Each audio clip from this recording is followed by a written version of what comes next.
Kraft presents The Great Gildersleeve. Kraft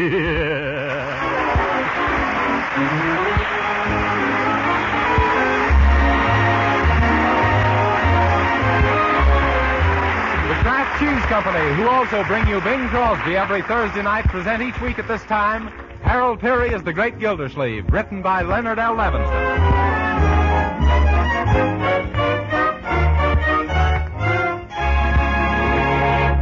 Spring has come to a certain home in Summerfield, spring with its bright colors and its new flowers. And here on his hands and knees in the hallway, tacking down a new bright-colored flowered carpet, is our friend, the Great Gildersleeve. The moon shines bright, it's light all night, deep in the heart of Texas. I'm stuck, Leroy, because my boy, I'm short of carpet taxes. The coyote's wine, take some of mine, deep in the heart of Texas. Well, thank you, son, I'm almost done. Oh!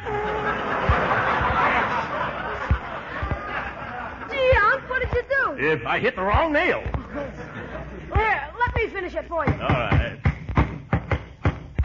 There we are. Thanks, Leroy. You certainly knock with a knack. I'm tired. Let's sit down on the steps for a while, huh? Oh!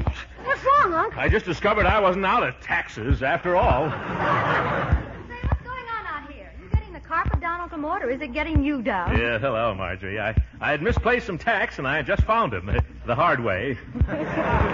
You better take them out of your pocket before you ruin your trousers. Oh, this is really just an old pair, but I'll unload the tacks anyhow. Yeah, there. Oh, well, what do you know? What is it, Unc? Why, here's my lucky $50. So that's where it was. No wonder I haven't been getting the breaks lately. Yeah, but you watch. Things are going to be better now that I found it again. Really, Uncle, you believe in the most childish superstitions. Yeah. How indifferent, huh? Yeah. Excuse me, Mr. Gildersleeve, but here's a telegram that just came for you. Oh, thank you, Bertie. Telegrams fascinate me. Well, listen to this. Dear Mr. Gildersleeve, congratulations.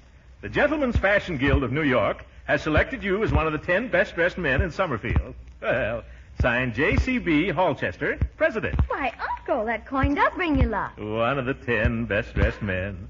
By George, I can hardly believe it. Neither can I, Mr. Gildersleeve. Hey, why not? Well, just look at yourself in them old work clothes. Huh? It's a good thing there ain't no television to telegraph. They'll say to elect you the 10 worst-dressed men in town.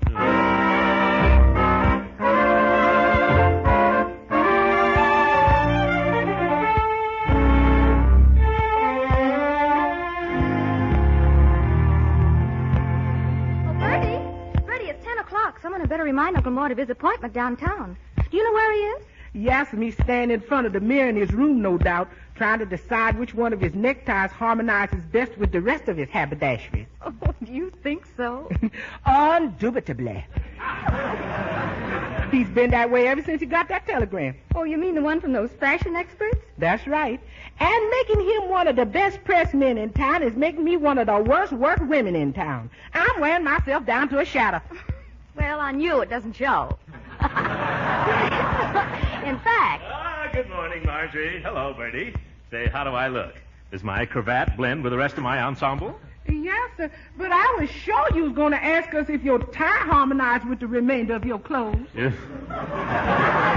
Uncle, you look as if you just stepped out of a bandbox. Now, don't kid me, Marjorie. Whoever saw a bandbox big enough for me to step out of? Where are you going, Uncle? Well, Mr. Holchester's in town. He's invited me to meet him at the Ritz Summerfield. Oh, you mean the men's clothes designer? Yeah, I hope I look my best. Oh, you do. Oh, that must be Judge Hooker. Send him right in, Bertie. We're saving rubber by riding downtown in his car. Oh, good morning, Judge. Hey, look at those duds. You'd look like a tailor's dummy, Gildersleeve, if you didn't talk so much. Yes.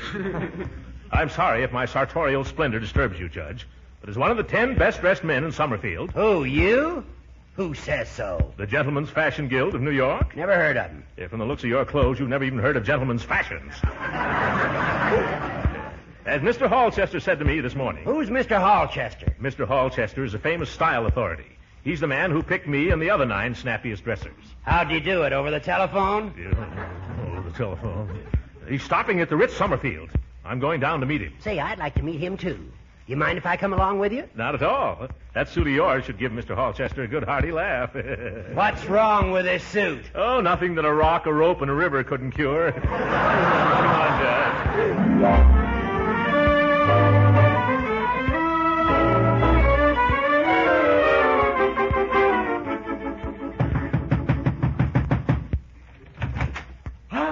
Mr. Gildersleeve, come in, come in. Oh, this is a pleasure indeed, Mr. Holchester. This is a friend of mine, Judge Horace Hooker, a close friend. Judge, I want you to know Mr. Holchester. Oh, everybody knows Mr. Holchester. Glad to meet you, sir. I'd like both of you to meet Mr. Leslie, one of New York's leading tailors. How do you do? It's a pleasure. Me, too. Mr. Leslie makes most of the clothing I design. Oh. Mr. Gildersleeve here was on our 10 best list for Summerfield. Ah, yes. Excellent choice. And I think he has a very good chance of making our first team. You mean... Yes, the 10 best-dressed men in America. Oh, no. But then, why not? How do you make your selection? Oh, on a number of counts. Taste, style, figure, carriage. Gildy could win on the last 2. He's got a figure like a carriage, all right. Ignore him, Mr. Holchester. He's just jealous. He's so skinny, his tailor has to put pads in his trousers so his knees will bag.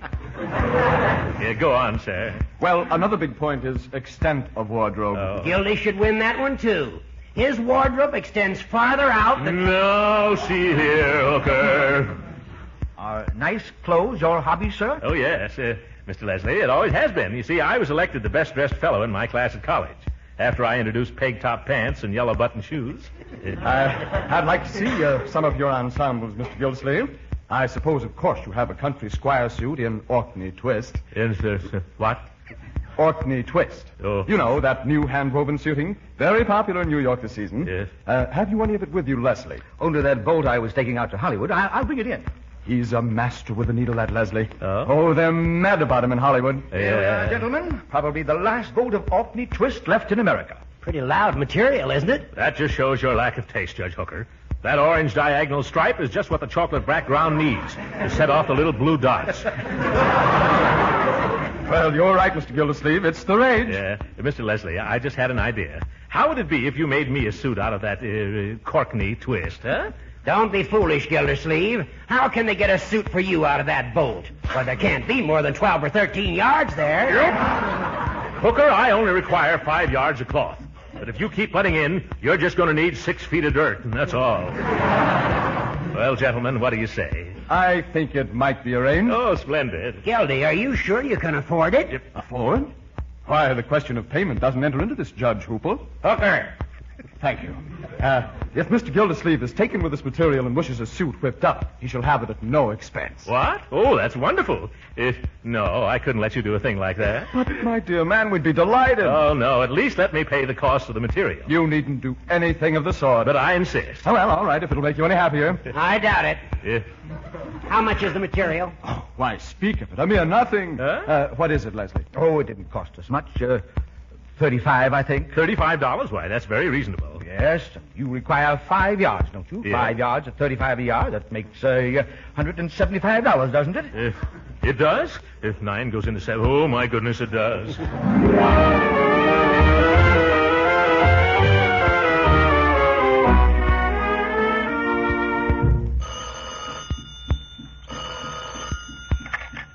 Mr. Holchester speaking. Hello. This is the man who was just up there with Mr. Gildersleeve. Oh, hello, Judge Rooker. Hooker, Mr. Holchester.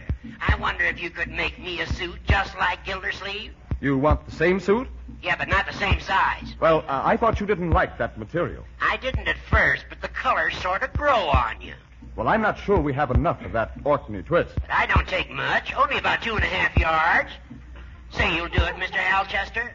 I'm not going to take a back seat to Gildersleeve, that bold Brummel with a big bumper. Well, maybe. You will? Oh, fine. When do you want to take my measurements? How about tomorrow morning? I'll be there. Meantime, I'll send a check right over to seal the bargain. Let me see, 2.5 yards, $35. $87.50, isn't it? Yes, $87.50 for the cloth and the same for the tailoring. Comes to exactly $175. What? Oh, the tailoring. Oh, I hadn't figured on that. Well, you didn't charge Gildersleeve anything for tailoring. Oh, that's true. But Mr. Gildersleeve is a prominent man with a style following. Poppycock. Who'd ever be dumb enough to follow that big buffalo Styles? Well, for one, you. Oh, I never thought of that. Well, I'll send the check over this afternoon. And Mr. Hal Chester, Yeah? have you selected anyone as the best-dressed judge in town yet? No. Well, I hope that my buying this suit won't influence your decision. Why, that old... Hey, Leslie. Yeah, what is it, Chesty? Another sucker just hooked himself. Yeah, who? That judge who was here with the fat chump. That makes 11 best-dressed boobs we catch in this town. Chesty, I gotta hand it to you. This is the sweetest switch on the suit racket I ever heard of. Sure is. Now, what size would you say we should get for the little squirt that just phoned? He'd take about a 32 in a boy's suit. Okay, then. Wire Joe to airmail us 132 boys and one big one. Say, 48 stub. Okay. And tell him to leave the seams open. Sure. Say, what's the real name of this horse blanket material? You mean Orkney Twist? Yeah. At the factory, it's known as backstretch burlap.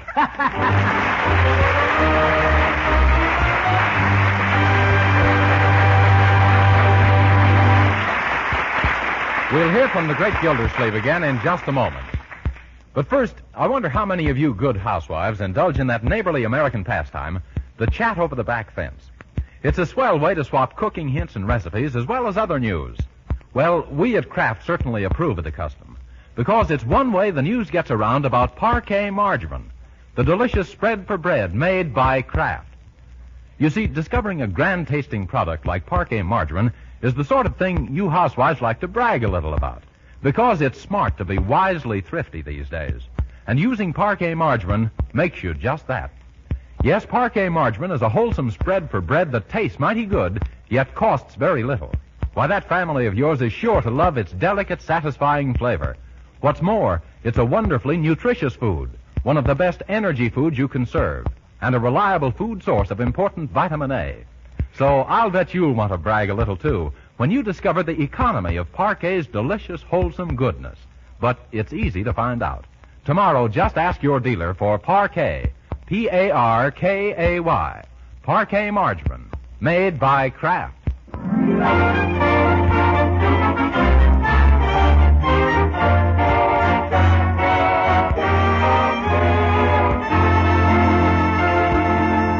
Now let's return to the great Gildersleeve, who is preparing to return to the Ritz Summerfield for his first fitting. Hello, Pulteney. No, if you want my opinion as a style expert, you should wear a white mesh jacket. Yes, with a black bow tie. That's right. Oh, no trouble at all. Call me anytime you need sartorial guidance. Goodbye, Pulteney. Isn't it just a little too early to be wearing a white mess jacket, Uncle? No, not for Pulteney, my dear. He just got a job as a soda jerker. Well, I got to amble along now. By the way, what's the time? Haven't you got your watch?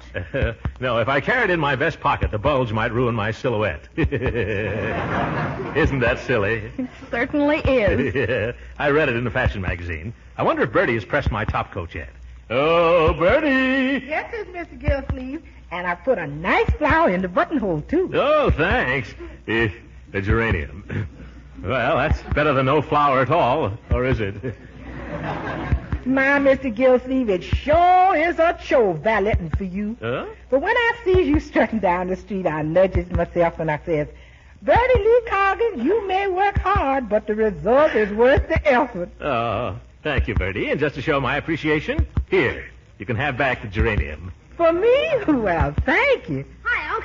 Say, did you see the big write-up about you in the paper? You mean all about Throckmorton P. Gildersleeve, the well-known businessman being selected by a famous New York fashion designer as one of the best-dressed men not only in Summerfield, but possibly in the entire country? Yeah, that was it. No, I didn't see it. Then how do you know all about it, Uncle? Well, one of the reporters on the paper happened to be talking to me on the telephone, and I guess my clothes just sort of crept into the conversation. Was that how you was trying to call the newspaper all morning? No, Bertie, I was it. Has anybody got the time? Yeah, it's 1:10. Oh, I'll have to hurry right down and try on that new suit Mr. Halchester designed for me. Goodbye. Goodbye. I know it's going to look nice on you, Uncle. Yes, and lots of luck, Mr. Gildersleeve. Yeah, I hope you have a perfect fit, Unc. Oh, yeah. What? Oh, I see what you mean.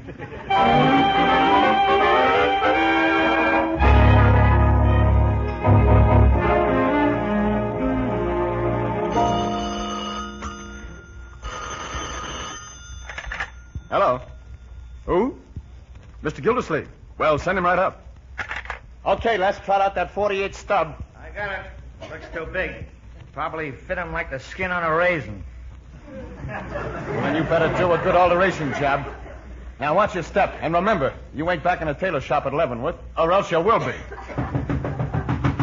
Oh, come in, Mr. Gildersleeve. Hello, Mr. Halchester. Hello, Mr. Leslie. I hope I haven't put you two gentlemen to a lot of trouble. Oh, no, Mr. Leslie's a very fast worker. Oh. Why, he's practically made that suit fly. Oh, how nice. Could I try it on now, please? Of course. Just slip out of your coat. Yeah. Now, slide into this one. Thanks. I can hardly wait. There. Now, button it. All right. What do you think, Mr. Leslie? It fits him just like the skin on a grape. Oh. Yes, you're going to get a lot of comments on that coat. Don't you think it's a little too roomy? Well, for some people, maybe, but not for you. Oh. You're the type that can stand a little room. Oh, can I? Well, what do you think of the sleeves? Are they wearing sleeves over the knuckles this year? Well, not quite. Oh. They should be taken in. Oh. And what about the lapels? If I move my head, the points tickle my ears. Well, they should be taken in, too. Oh. And the way it droops, I mean drapes in front, I can't tell whether it's a loose sack suit or a tight double-breaster. Well, in that case, you should be taken in. I hope I'm not giving you too much trouble, Mr. Leslie. Oh, no, not at all. When I sized you up, I must have been using a rubber tape measure. Oh, very good. Now, if you're ready to try on the trousers, Mr. Gildersleeve, here they are. Just step into the next room. The trousers. All right, thank you. Yeah. I'll be right back, gentlemen. Oh, brother. Gee, that's the worst-looking botch yet. I don't know how I'm going to fix that coat up. Now, don't worry. All we got to do is send to the factory for a 44 long. Yeah? And when it comes in, use the back of this one and the front of the new one. What do you mean? Well, this guy's got a tricky shape. He's a 48 stub in the back and a 44 long in the front. Okay, but aren't we taking a little loss that way? So what? These suits only cost us $9.75 wholesale. I know, but why should we... Here he comes. Whatever you do, don't let him get a look at himself in a mirror. He'll jump out the window. I'm afraid these trousers are a trifle too tight. Holy smoke, you gave him Judge Booker's pants. Come in. Come in. Yeah. I know, Mr. Gildersleeve. In fact, I'm a bit disappointed with the way the whole suit has come out. Oh. So I'm going to have Mr. Leslie recut the entire garment. Oh, say, I don't want you to go to all that trouble for nothing. Well, let's not say for nothing. Say for a slight alteration fee of $9.75. Oh, well, that's awfully nice of you. Oh, don't mention it. I always welcome the opportunity to make a little change whenever I can. Yes.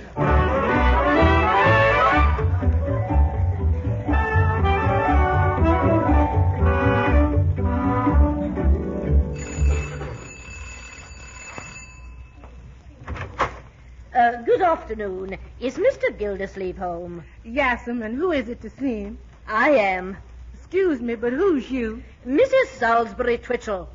Oh, the Mrs. Twitchell. Well, come right in and rest your umbrella. Thank you. Oh, Mr. Gildersleeve, I have the honor to announce the arrival of Mrs. Strawberry Twitchell. Who? Well, I wonder what that old... Mrs. Twitchell. I was just saying, I wonder what that old friend wanted. Will you have a chair, Mrs. Twitchell? That isn't what I wanted, Mr. Gildersleeve. Huh? I'll explain my visit simply so you can grasp it without too much of a struggle. Oh, thanks. Mr. Hopalong Cassidy, the movie star, arrives in Summerfield in 2 hours to aid our big defense bond drive. He does? Why, he's my favorite movie star. I'd like to meet him. You will have that opportunity. One of the members of my welcoming committee dropped some milk on his foot and cannot attend. Why should dropping a little milk on his foot keep him away? If I must go into detail, he's got a broken toe. The milk was condensed in cans and in a case. Therefore, Mr. Gildersleeve, in order that we are not faced with the situation of a welcoming committee consisting of 13 members, will you join us? Yes. Yes, gladly. Incidentally, whatever made you think of little me? Well, it was that story in the paper regarding your selection as one of the best-dressed men in town. Newspapers exaggerate so, don't they? Oh, well, you mean this old smoking jacket. Well, don't worry. You'll really be bowled over when you see my appearance at the station. Mr. Cassidy's train arrives at 5:52. 5:52. Now, please try to be there on time. And if any photographs are taken, kindly refrain from waving your handkerchief at the cameraman. Goodbye. Gee, Uncle Mort, I couldn't help listening. Hop along, Cassidy. That's Bill Boyd. Yeah. Can I come along and see him, huh? Can I? Why not? I know why not. I have to stop at the hotel first and change into my new Orkney Twist ensemble. But you aren't supposed to pick it up until tomorrow morning. Well, if they promise it for then, it's essential it'll be all ready now. And I needed to impress Hopalong Twitchell and Mrs. vice versa. But why can't I just come along with you, huh? Oh, I guess you can at that, if you wait downstairs in the lobby. Come on.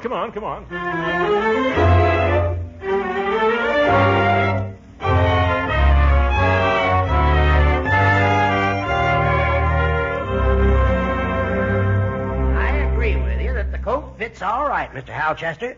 But don't you think the style is a little too juvenile for me? Oh, not at all, Judge Snooker. Hooker, sir. Pardon me.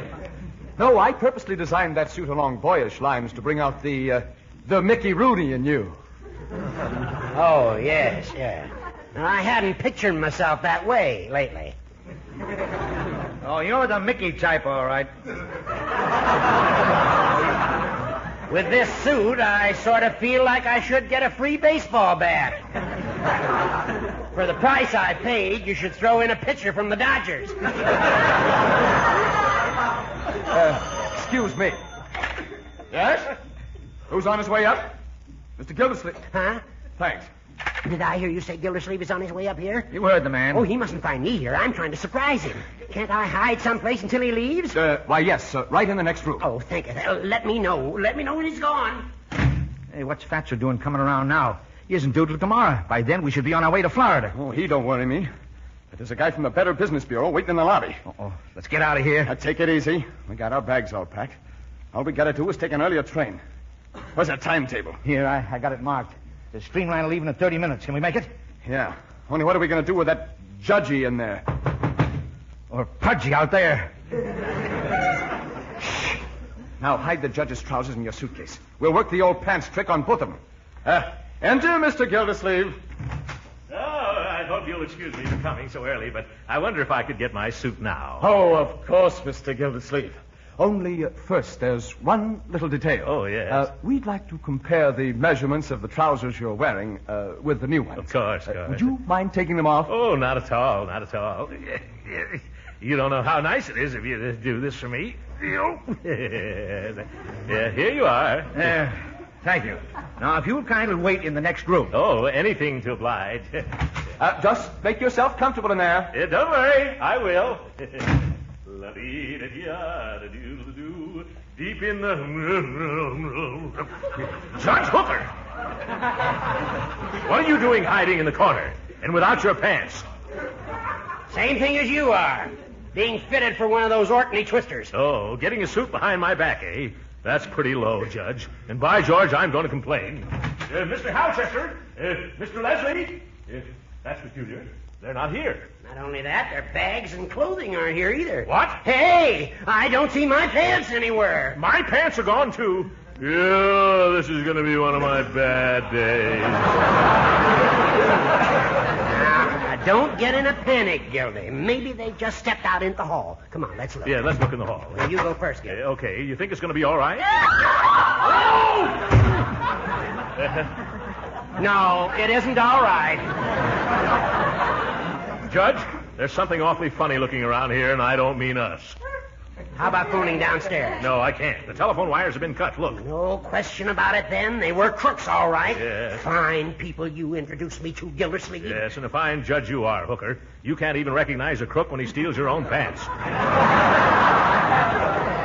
Oh, my goodness, my pocketbook was in my trousers. It was? Well, they never get mine. Look, I always keep it in my coat. The old jumping jeeps, they did get my lucky $50.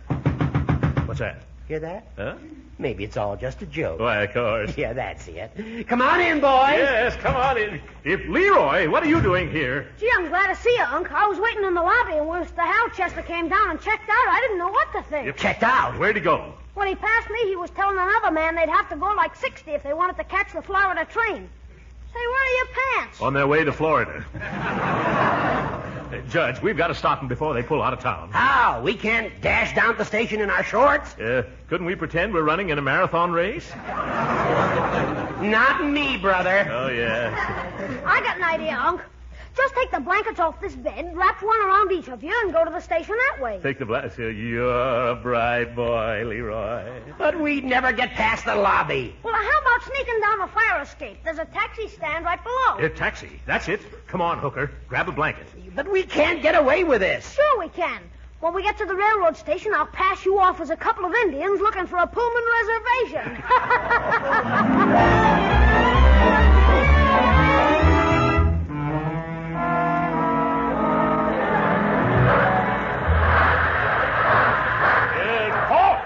Stop! Wait for us! It's no use, Gildy. We'll never see our pants again. Yes, nor my lucky $50 either. Well, what was lucky about it? Say, Unc, you better be careful. Your blanket's dragging. It is? Oh, goodness.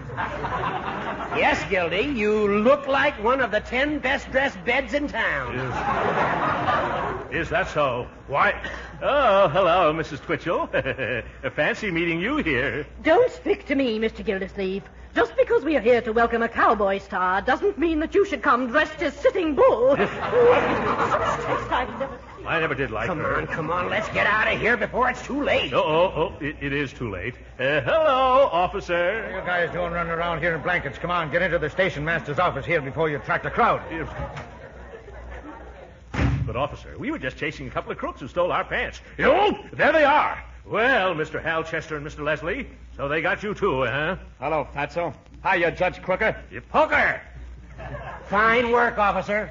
I don't know what you're talking about. One of these birds tried to pass a counterfeit coin at the ticket window. But, officer, it wasn't mine. It belongs to this guy. Who, me? Is this yours, buddy? A counterfeit? Oh, my goodness, it's my lucky $50.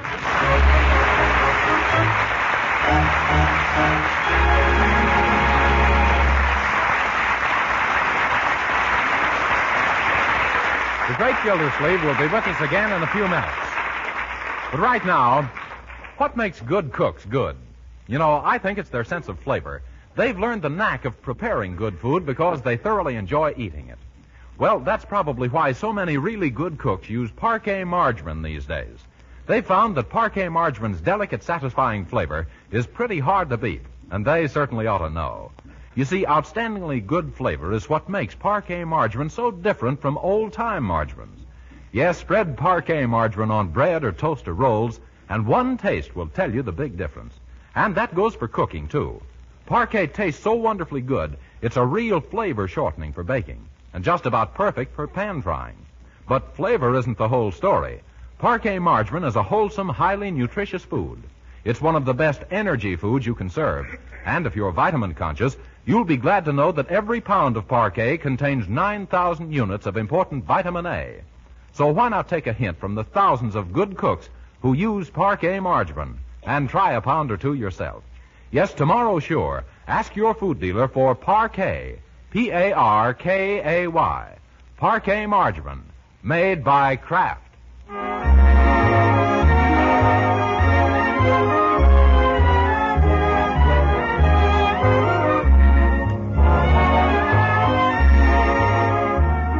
Sorry, but our time's up. Good night, folks.